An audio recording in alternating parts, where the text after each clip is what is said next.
Welcome back to the deep dive. This time, we're going way back in time to post-World War II Japan.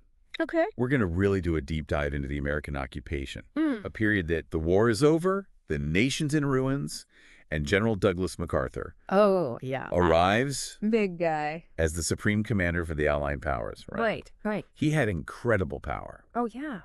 American authority over Japan was basically absolute at that point. Yeah, I mean, he was tasked with rebuilding Japan, like, in America's image. Crazy, right? Huge undertaking. A truly ambitious undertaking. For sure. But there were some major limitations right from the get-go, which is where things get really interesting, I think. Yeah, like what? So economist Martin Bronfenbrenner, Okay. he's one of the authors in this book. Okay. He pointed out that everyone knew this wasn't going to be permanent, right? Ah, so that adds, like, a whole other, It adds a different... like, a time crunch to Yeah, the whole thing. a time crunch. Yeah, the looming end date added this pressure to the whole thing. Yeah. So it kind of spurred this hasty action on the American side. But then on the Japanese side, it encouraged a certain degree of passive resistance. Mm. You know, they're kind of like, let's wait and see. Oh, interesting. Like, but- they're going to be out of there eventually, so. Yeah, we'll just wait them out, kind of. Yeah. Exactly. So it's Yeah. almost like trying to completely renovate a house, but knowing you're only going to live there for a few years. Oh, that's a great analogy. And to add to this whole complexity, you have these personnel shortages and rapid turnover within the occupation itself. Yeah. That meant that a lot of the Americans in charge actually had very limited knowledge of Japan. Wow. Not exactly a recipe for, effective policymaking. Yeah, definitely not. And then on top of all that, you have U.S. foreign policy that's constantly shifting, especially after China went communist in 1949. Oh, wow. So the occupation's goals are constantly evolving in response to, global events. So they're making it up as they go along, basically? In a lot of ways, yeah. Wow. So you have all these hurdles, but despite all that, the occupation did have some notable successes. Like what? So take land reform, for example. So the occupation redistributed a massive 38% of Japan's farmland from landlords to tenant farmers. Wow. Created this whole new class of landowners. So that was seen as like a major American victory, right? It was. But it's interesting, land reform wasn't a new concept in Japan.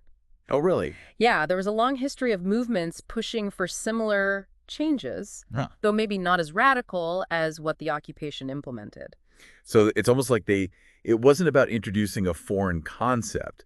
It was more about seizing a moment to push through a pre-existing idea. Yeah, I mean, that's a key question that we'll keep coming back to. Okay. Did the occupation fundamentally change Japan, or did it just accelerate changes that were already in motion? And in the case of land reform, even though these small farms faced, economic difficulties later on, Right.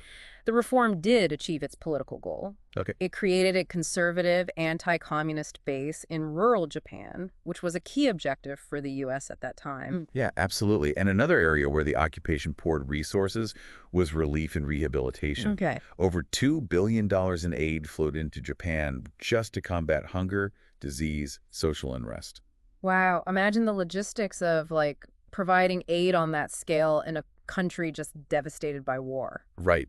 It's hard to even fathom. Yeah. And this aid program was a major political success, right? Oh, yeah, absolutely. I mean, it prevented the kind of social and economic chaos that could have led to a communist takeover, Right. which was, a huge fear for the U.S. at the time. Yeah, it was. And it helped with the reintegration of literally millions of Japanese who were returning from overseas after the war. Yeah, but here's a fascinating twist.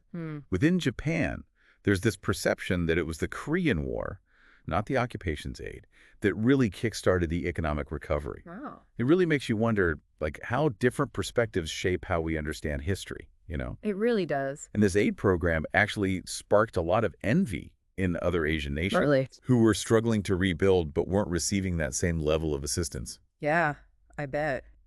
And then you can imagine, too, that there were a lot of rumors and fears about Americans exploiting the situation. Oh, for sure. Like, swooping in and buying up Japanese businesses and property for pennies on the dollar. Right. Kind of like the carpetbaggers after the Civil War here. Exactly. Yeah. Like, people were worried about losing control of their own economy. I bet. Yeah. But despite these rumors, it seems the occupation's strict currency exchange controls actually worked. Huh. There wasn't this massive transfer of wealth to Americans. So is that a success of American policy, or were they just underestimating Japan's economic potential? Right. It's such a great example of how even a seemingly straightforward issue can have all these layers of complexity. Yeah, absolutely. So now let's look at some of the areas where the occupation faced some significant challenges. Okay, like what? And we'll start with runaway inflation. Oh, boy. This is where things went really haywire. Yeah. From 45 to 49, wholesale prices in Japan increased over 60 times their pre-war levels. It's crazy. It's mind-boggling. Yeah. It was a truly chaotic time. It was. And in a way, it's like a perfect example of good intentions gone wrong. Okay. You see, the occupation spending, coupled with the reluctance among some Japanese to shoulder the tax burden, really fueled this inflationary fire. Yeah. And I'm curious, too, about the role of American economic thinking at the time. Can you elaborate on that a little? So American economists, fresh from managing wartime price controls, were convinced that controlling prices directly, rather than focusing on the money supply, was the solution. So they were trying to treat the symptoms rather than the underlying cause. Exactly. It's like trying to lower a fever by, like, putting ice on your forehead. Right. It might provide some temporary relief, but it doesn't address the root of the problem. And to make things even more complicated, Japanese businesses, many of them heavily indebted from wartime contracts, actually benefited from inflation. Why is that? Because inflation essentially wiped out their debts. Oh, crap. So they weren't exactly incentivized to help the occupation control it. Right.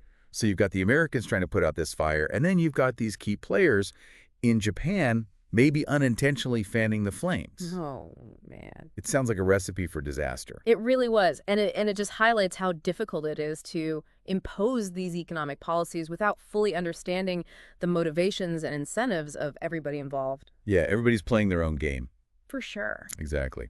So let's move on to another area where the occupation faced some pushback, and that's the zaibatsu. Oh, okay. These are these huge family-controlled conglomerates that dominated the Japanese economy. Right, I've heard of those. The Americans saw them as inherently linked to Japanese militarism and wanted to break them up. Their goal was to create a more competitive, American-style capitalist system. So they were trying to reshape the very foundations of the Japanese economy. In a lot of ways, yeah. Wow. But they faced significant resistance. Really? Yeah, even some of the left-leaning groups in Japan didn't want to completely dismantle the zaibatsu. They preferred government control, not dismantling. So even in defeat, there was this belief that those massive companies were crucial to Japan's future. It seems that way. Wow. Even if they needed to be, reined in a little bit. Yeah. And I bet this fueled suspicions that the U.S. was trying to intentionally weaken Japan's industrial base. Oh, yeah, for sure. Like, distrust was a constant throughout the whole occupation, right? It was. Like, were the Americans really trying to help, or were they trying to, like, hold Japan back? Yeah, absolutely. And in the end, the zaibatsu, especially the banks and the government ministries that supported the cartels, they found ways to maneuver around the reforms.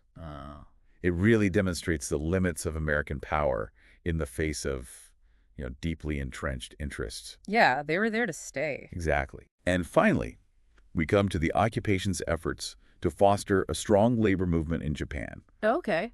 But one that was explicitly apolitical, modeled after the AFL-CIO here in the U.S. Oh, interesting. What were they hoping to achieve with that? Yeah, I mean, they envisioned a labor movement that would focus on, like, bread and butter issues, wages, working conditions, but wouldn't challenge, like, the broader political or economic order. So very much keep it in the box. Yeah, contained. And this backfired spectacularly, didn't it? It did, right? I mean, Japanese unions quickly became highly politicized, and in many cases, increasingly anti-American. So ironic. It really is, right? They ended up creating the exact opposite of what they intended. Absolutely. So why do you think that happened?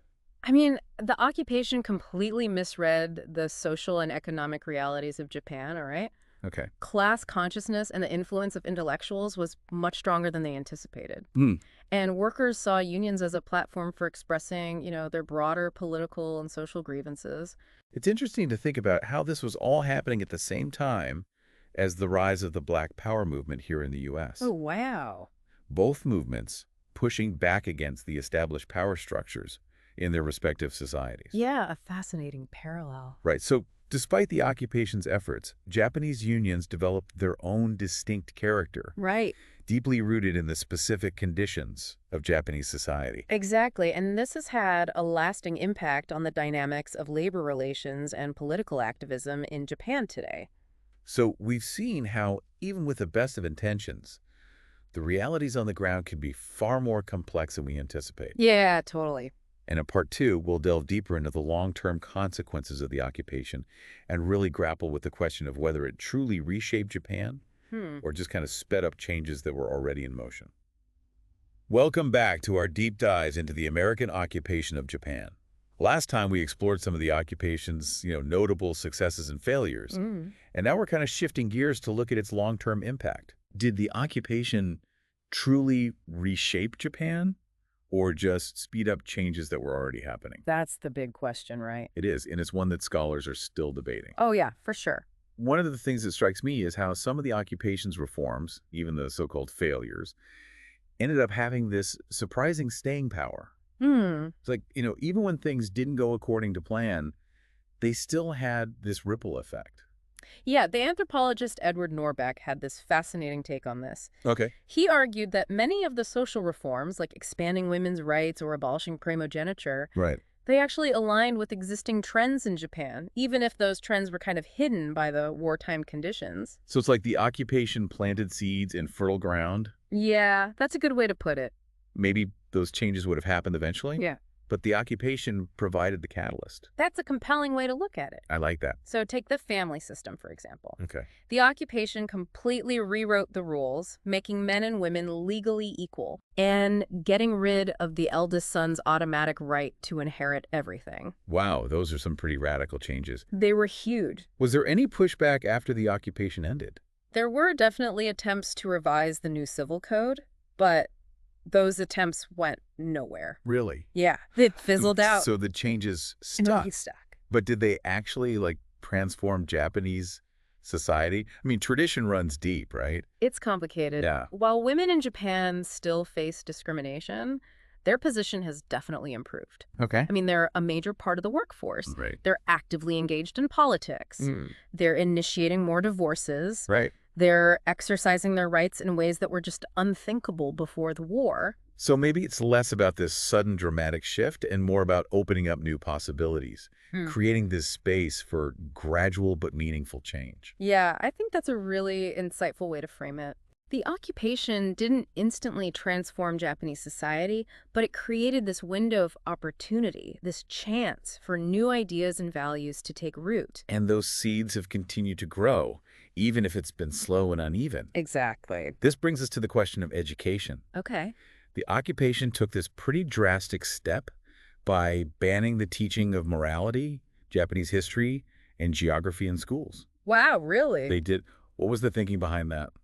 I mean, the idea was to prevent, a resurgence of nationalism and militarism. Okay, that makes sense. But as you can imagine, it triggered a ton of opposition. Oh, yeah. People were not happy about it. So what happened after the occupation ended? Did they just go back to the old ways? Well, the teaching of morality was eventually reinstated, Okay. but not in its pre-war form. Oh, so it evolved. It did. It became more about instilling values like respect and responsibility rather than promoting a nationalistic ideology. So kind of a compromise. Yeah. So they met somewhere in the middle. Right. But the key takeaway here is that the fundamental structure of the education system stayed pretty much intact. Okay. The 6-3-3-4-year model, similar to the American system, that's still the foundation of Japanese education. And the debates continue. Oh, of course. Right, about the role of the Ministry of Education, the content of textbooks, the balance between, traditional values and modern perspectives. Yeah, It absolutely. never ends. Those debates are a sign of a healthy democracy. Right. And it's worth noting that those very debates were made possible by the reforms that, opened up Japanese society. That's a good point. Speaking of opening up, let's talk about religion. Okay. The occupation essentially separated religion and state in Japan.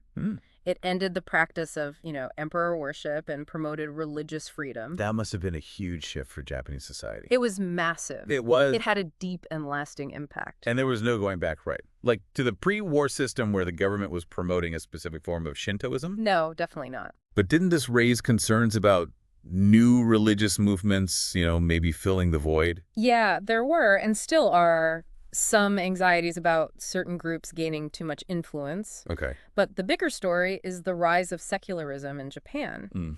Many people, especially the younger generations, just aren't that interested in organized religion. So another unintended consequence of the occupation's reforms. Possibly, yeah. A fascinating example of how social change can create these ripple effects that no one can fully predict. It really is.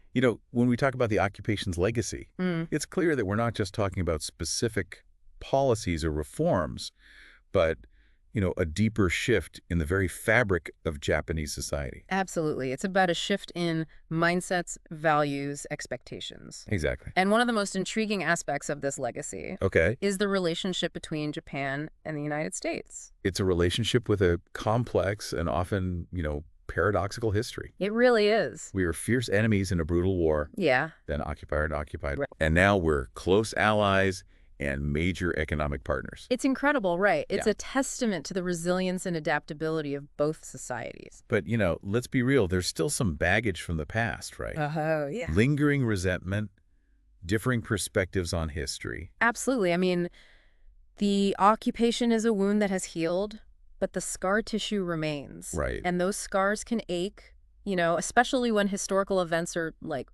reinterpreted or reevaluated. So how do we make sense of this complex legacy? What can we learn from it? That's where things get really interesting. Okay, I'm listening. This group of Japanese and American experts, they were meeting back in 1967, and they described the relationship between our two countries as one of the remarkable achievements of the post-war period. That's a pretty bold statement, Yeah. especially considering the history. I think it highlights the ability of both nations to move beyond the trauma of war and build something new and lasting. And maybe even the power of shared interests and that pragmatic realization that, cooperation can be more beneficial than conflict. Exactly. So not exactly a fairy tale ending, but a testament to the complexities of history Yeah. and the potential for, reconciliation and progress. Couldn't have said it better myself. And now we're ready to dive into the final part of our exploration. Okay, let's do it. Join us as we unpack the lasting impact of the occupation and consider what this complex legacy tells us about the nature of both Japanese and American societies. Welcome back to the final part of our deep dive into the American occupation of Japan. We've covered a lot of ground, from, land reform to labor unions, Right. the wild inflation, the attempted dismantling of the zaibatsu. Yeah, it's been a journey, It has. for sure. And now I'm really curious to kind of dig into what this all means, not just for Japan, but, for both countries involved. Yeah, it's clear that this period had a huge impact on the direction of both Japan and the U.S., It did. even if those impacts weren't obvious right away. Yeah. And one of the things that's really struck me is this idea that the occupation was as much about Japan changing America as it was America changing Japan. Oh, that's a really interesting way to look at it. Yeah, it's easy to focus on that top-down narrative, right? Like the occupier dictating to the occupied. Right, right. But, I mean, the reality is much more complicated. There was this constant exchange of ideas, this clash of cultures, Right. and both sides had to, adapt and adjust in unexpected ways. And it makes me think about how the occupation unfolded against this backdrop of the early Cold War. Right. You've got the U.S., they're trying to establish themselves as this global leader, Yeah. promoting democracy and capitalism as the alternatives to communism. Right. So Japan, in a lot of ways, became a testing ground for those ideals. And the outcomes weren't always predictable. No, they weren't. I mean, look at the labor unions, right? The U.S. was so worried about, preventing the spread of communism that they tried to create this, safe, apolitical labor movement in Japan. And it blew up in their faces. Yeah, big time. And I think it reveals this blind spot in American thinking at the time. Wow. There was this assumption that other countries would just, adopt American-style institutions and values, no problem. Right, we've got the answers, you just follow our lead. Yeah, exactly. But as we've seen, Japan had its own unique historical, cultural, social context. Right. It wasn't a blank slate. No, it wasn't, and it's a reminder that you can't just impose democracy Right. or any other system, really, from the outside.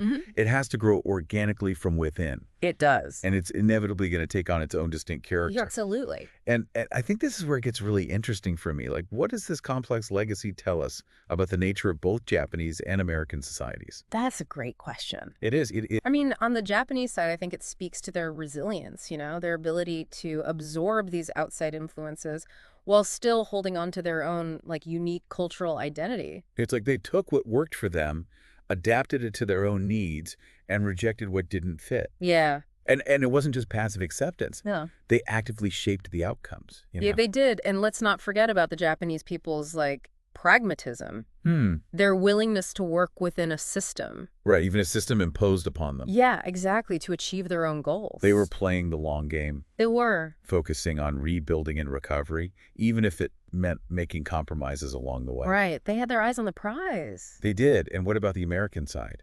What does the occupation reveal about, us? Well, it definitely showcases, like, American idealism, right? Okay. The belief in the power of democracy and the desire to, like, spread those values around the world. But it also exposes maybe our tendency to oversimplify these complex situations. Yeah. Assume that our solutions are universally applicable. Right, like a one-size-fits-all approach. Right, exactly. And to underestimate the power of other cultures to shape their own destinies. Yeah, that's a really important point, I think, that the occupation shows us both the strengths and the limitations of American power. It shows that even with the best of intentions, even with military and economic might, you can't just reshape another society in your own image. Yeah, it's a humbling lesson.